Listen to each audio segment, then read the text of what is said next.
The good people in all the 50 states of America have chosen their preferable president to lead them in the next tenure of office. Donald Trump, from the several court cases to the assassination attempts and a competitive election, has been chosen to be the next president of the United States of America. I want to thank the American people for the extraordinary honor of being elected your 47th president and your 45th president. And every citizen, I will fight for you, for your family, and your future. Every single day I will be fighting for you, and with every breath in my body, I will not rest until we have delivered the strong, safe, and prosperous America that our children deserve and that you deserve. This will truly be the golden age of America. That's what we have to have. And this is something that most people were expecting. Congratulations to him on being chosen as the president of America. However, this is not why we are here. We're going to talk about the perception of most Ghanaians. Most Ghanaians have the notion of the belief that, the election results of the US would have a considerable impact on that of Ghana. That is the coming December elections. But for us not to, misinform ourselves, and for us to give the platform for us to also to educate ourselves, I'm going to speak with one of the communicators of the NDC, the National Democratic Congress, Mr. Delali Seworkpoh, for him to educate us on whether the US elections will have a considerable impact on that of Ghana, so that you and I will learn something out of it. Mr. Delali, good evening. First of all, can you tell us who you are? My name is Delali Seworkpoh. I'm a constituency communication officer in the Utu Senior East constituency, and I also double as a member of the national communication team of the NDC. One of the big people. All right, no problem. Straightforward. Were you expecting Trump to be chosen as the next president of the United States of America? Well, I have, from day one, I had no doubt that Donald Trump is going to stage a comeback. Reason being that, when you look at some of the, when you watch the polls relative to some of the factors that people will be considering in casting their votes, one of them has to do with the economy. One of them has to do with economy specifically. You're talking about inflation. You're talking about high cost of grocery. So basically, if you look at all the polls, one of the most critical factors Americans were basing on to elect their next leader has to do with the economy. The rest has to do with issues on abortion, issues about immigration, and largely when you speak to even first-time voters, if you watch CNN, you monitor international media, and you watch what especially the first-time voters were saying. Basically, they were talking about the fact that their life were better 4 years ago than what they are currently experiencing. The issues about inflation became a topical issue as well. Issues about abortion. If you look at Kamala Harris, she was of the view that people should have, especially women, should have absolute control relative to their body in supporting the abortion. Donald Trump, typical conservative, had a different opinion altogether. And the Americans obviously have no doubt that indeed the economy of America wasn't doing better. And it was one of the reasons why at a point in time, when you look at the beginning, when you study the polls relative to, in terms of the popularity of Donald Trump as against Joe Biden, when he was the candidate of the Democrat, you realize that Donald Trump was far ahead, was doing so well with respect to the poll. The coming into the scene of Harris basically brought a bit of fresh air, to the Democratic Party. But eventually, for me, I had no doubt that on the basis of the economy, Donald Trump was surely going to stage a comeback. And I am happy he's able to stage a comeback. More in-depth analysis. Okay. So Ghanaians are making a speculation on the outcome of the imminent general elections in December by paying attention to, certain time periods where the outcome of the US elections had a reflection or impact on ours. What can you say about that? Honestly, I understand. I monitor certain commentary on various social media platforms, on Twitter, X, Facebook, TikTok, and I tend to appreciate the anxiety and the apprehension of the NPP. I mean, when they sought to create an impression that because Republican Party have won, it automatically means that the NPP, who one way or the other is tilted towards the Republican, is likely to win the 2024 election. I mean, that even analysis itself, it fall flat. Historically, I could give you certain historical fact to defuse that argument. In 2020, Joe Biden won, who is a Democrat, won convincingly. In fact, he won all the battle states, or what we normally call the swing states. In Pennsylvania, South Carolina, North Carolina, Michigan, Wisconsin, Nevada. He virtually swept all the swing states or the battleground states. Obviously, somebody would have said that once Joe Biden won, automatically the NDC was going to win the 2020 election, but that certainly was not the case. Yeah. And even historically, there has been an instances where in America, Republicans have been in the helm of affairs. For instance, in 2000, you have the likes of obviously George Bush won. He was a Republican. At that time, Kufuor was the president, who obviously was an MPP as well. But there has been in times where senior George Bush, you remember in the 90s, senior George Bush was a president. He was a Republican. Jerry John Rawlings is an NDC. Obviously tilted toward the Democrats. So that argument itself, for me, I think it's infantile.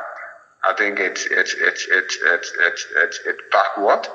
I think it doesn't in any way exude critical thinking. It doesn't in any way. It tells you that these are people who are, very much abreast when it comes to the correlation between American election and Ghanaian election. The reason why the Americans voted for Donald Trump largely has to do with the economy.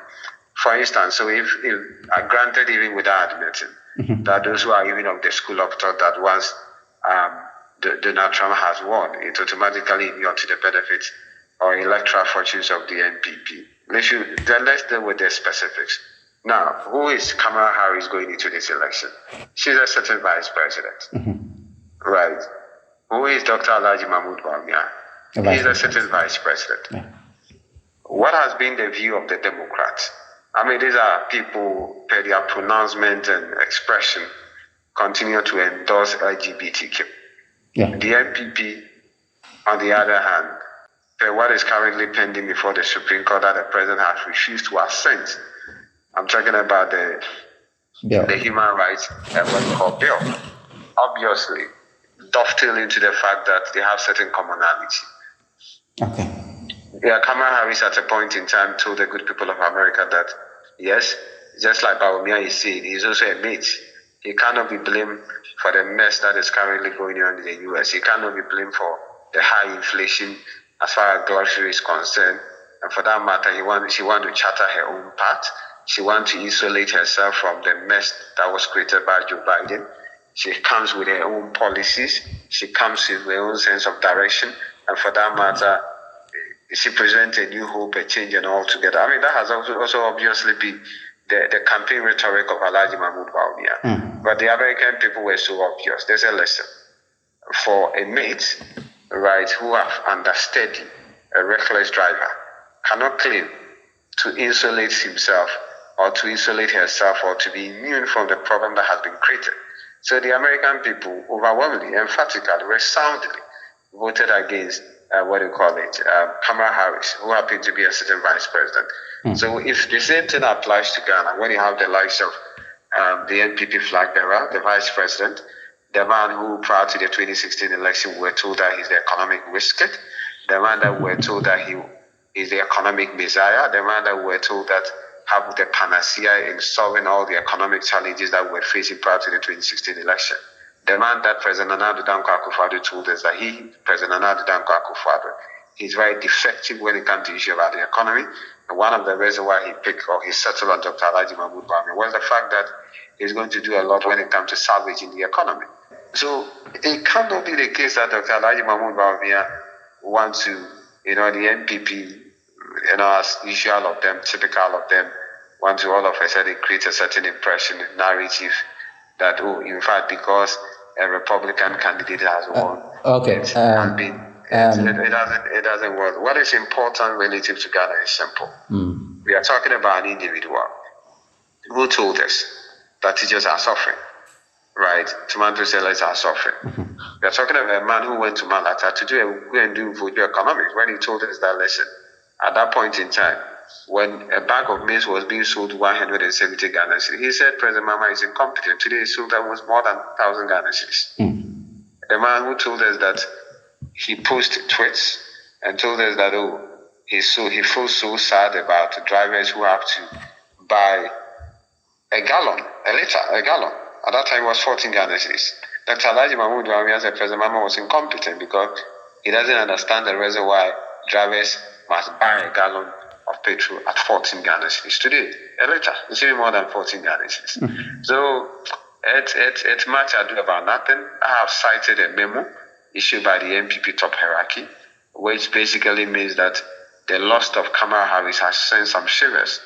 It has basically, create certain panic within the rank and file of the NPP. So that argument itself is flawed. It doesn't hold water. It's dead on arrival. And they know that all the polls have shown that indeed Ghanaians are going through excruciating hardship. And that is exactly what is going to be a reflection as far as the 2024 election is concerned. All right. That is a bit of more information, in-depth analysis. Okay, so as the communicator for the NDC, what can you say to Ghanaians in the country and those abroad? What can you say to them? You see, it's so simple. I mean, there's a saying that nothing indicts a man than his own words, or nothing convicts a man than his own words. There's a reason why we didn't come to meet the likes of Martin Luther King, who delivered a very powerful speech, I Have a Dream.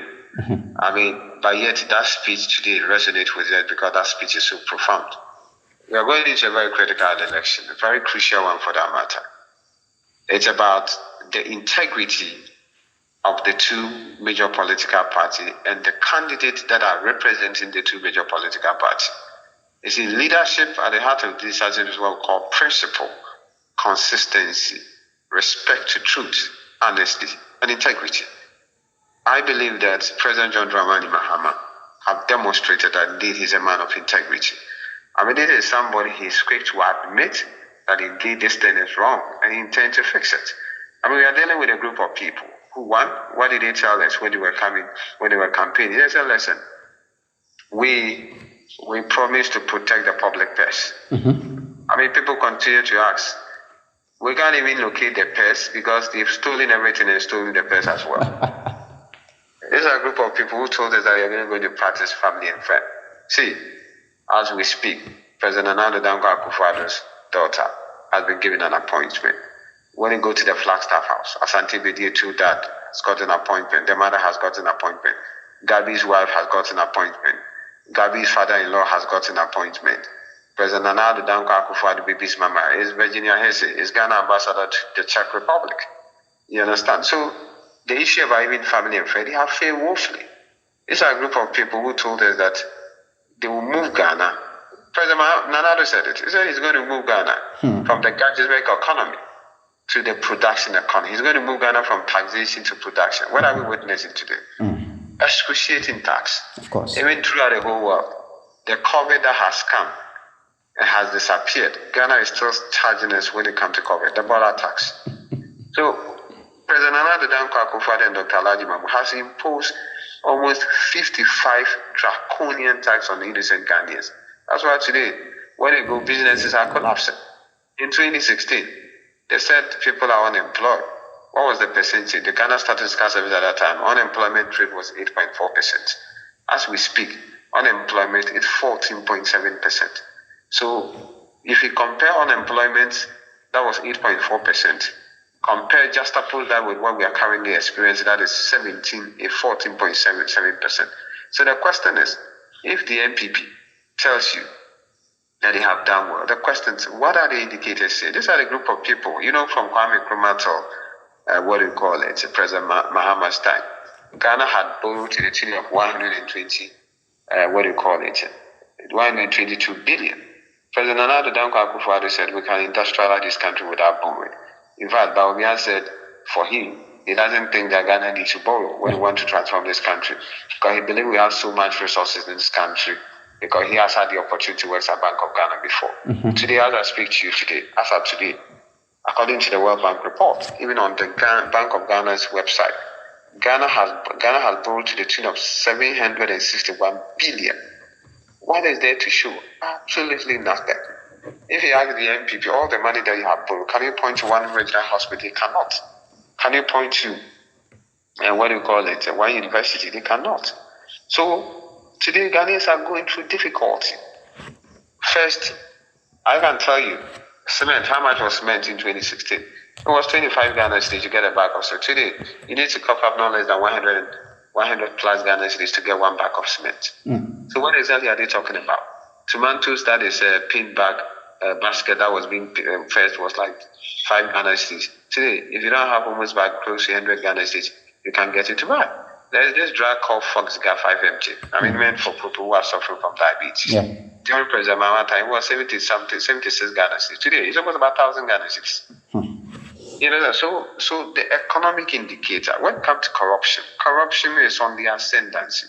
That is why no wonder at a point in time the president was nicknamed corruption clearing agent. See, the Japadio. Look at the butcher the Japadio. The robbery. Look at the PDS scandal. We lost to the tune of almost about 300 million Ghana cedis. And that even made us to lose the $500 million Millennium Compact too. We lost it because of people's, pension and appetite for corruption. Look at the Australia scandal. A minister decided to pick people who can even speak to Australia in the name of these guys as journalists. It exposed Ghana to international, what we call opprobrium. Look at an entity scandal. About the fact that when you want to see the president, you have to pay some $2 million. If you want to see the vice president, you have to pay $1 million. Serious. Corruption is on the ascendancy. You understand? So corruption has become a daily affair. On a daily basis, Oslo scandal. Look at the amount of money that we have injected into the so-called cathedral. $58 million, which is more than 1 trillion old Ghana cedis. I remember when we had the demonstration, we went there, just like a pond, right? So when it comes to corruption, it's a different thing altogether. Sole sourcing. Dr. Alhaji Mahmoud Bawumia, this is NPP prior to the 2016 election. What did they say? They said anything that has to do with sole sourcing, I want corruption. And they are not going to engage in sole sourcing. All right. So as we speak, Dr. Alhaji Mahmoud Bawumia's brother won a contract through sole sourcing. Look at what happened recently. The president's daughter got a contract, $53 million. That was awarded to the president's daughter's, baby father. So the issue about corruption is on ascendancy. Anytime you talk about something, the NPP will just say, free teachers. See, if you like, beat an NPP communicator. Tell the NPP communicator you are suffering from erectile dysfunction. He will prescribe traces as the solution to the problem. So we are so much focused. The records are on our side. I can point to what President Mahama did, and to paraphrase what he did, they are visible and they can be verified. The UG Medical Center, when it comes to health, you remember when there was COVID, all the NPP top brass, ministers, they seek refuge at the UG Medical Center. Look at Ridge Hospital, look at the bank hospital, the Dodua Hospital, that Fire Hospital, the Sewoekpor Hospital, right, the Upper West Regional Hospital. These are the signature projects of the NDC. When you talk about university, you're talking about the University of Health and Allied Science, natural resources in Sunyande. The UDS. This is something I call future thinkers. So, like somebody just said, you see, what we need is somebody who is visionary, who is transformational leader, somebody who appreciates the current situation we find ourselves in. Because, to be honest and frank with you, the expression out there is that a vote for Baumia is a third term for President Nana Akufo-Addo and his family and friends. So, I mean, these are a group of people, young guys who were working in the bank, doing a decent job. They came and said, okay, fine, we did it. An audit that was done by KPMG relative to the bank issues. How much did they say? KPMG said, okay, fine. Once this bank gets 9 billion Ghana cedis, they'll be able to stand afloat and start working. Of course. This government says so. What did they do? They spent almost about 30 billion to collapse a bank that just needed 9 billion to stay afloat. You collapse banks. I mean, recently I saw some videos where some of these young people who were working at the bank, some of them have passed on, some of them have committed suicide, some of them have developed stroke, some of them are going through difficulty just because of the recklessness of a regime. Anytime you talk about this, say COVID. Listen, the Auditor General reports. He said the amount that we got as a result of COVID was 21 billion Ghana cedis. And the same auditor reported the amount, the expenses that Ghana incurred as a result of COVID was 9 billion. So where's the 11 billion Ghana cedis? So COVID in itself was a blessing to this country. So it's much ado about that. What I'm just telling Ghanaians is Ghanaians have seen between the NDC and the NPP. Ghanaians have come to appreciate the fact that these are a bunch of, cabal. They think about themselves than the ordinary Ghanaian. That is what they are. I mean, recently, if you watch what actually happened relative to what they call it in Galamsey, look at Professor Frimpong Boate's report. Mm-hmm. The key profile personalities within the presidency that were mentioned as a result of their complicity when it comes to issue about Galamsey. So, Ghanaians have seen through the NPP. Ghanaians have compared and contrast. Ghanaians know who have the interest of the nation at heart. Ghanaians know that when you mention President Mahama, they are identifiable, visible project that you can associate with President John Mahama. And I believe that come with me in Zimbabwe. All right. Country. Just like Donald Trump has staged a comeback, President John Mahama will also stage a comeback. All right. More info, more in-depth analysis. But I know that it's not going to be the last time for us to have a conversation. And from time to time, I'll call you for us to educate us. All right. Thank you so much. Thanks so much. Thanks so much for having me. All right. Bye. Guys, you saw that in the process of having the conversation with Mr. Stephen Delali Seworkpoh, ECG took their light. I don't want to just switch to a different conversation. Young guys, we are in this country. We are trying as much as possible to do something for ourselves so that from time to come, we're able to, feed. They've on the light without even any prior notice. And this is not something that I'm even faking. You're able to know that the light went off. Well, according to Mr. Stephen Sewoekpor, just as Donald Trump staged a comeback, that means the people of the U.S. chose him to be the next president of the United States of America. It's the same way John Dramani Mahama, ex-president John Dramani Mahama, is going to be the next president of Ghana this coming December, or the outcome of this coming December elections. Let me know what you think, whether the election result of the U.S., just as said by Mr. Stephen Sewoekpor, will have a considerable impact on that of Ghana. My name is Ambassador Vitz. See you next time in another episode. Sokoto, Mayande.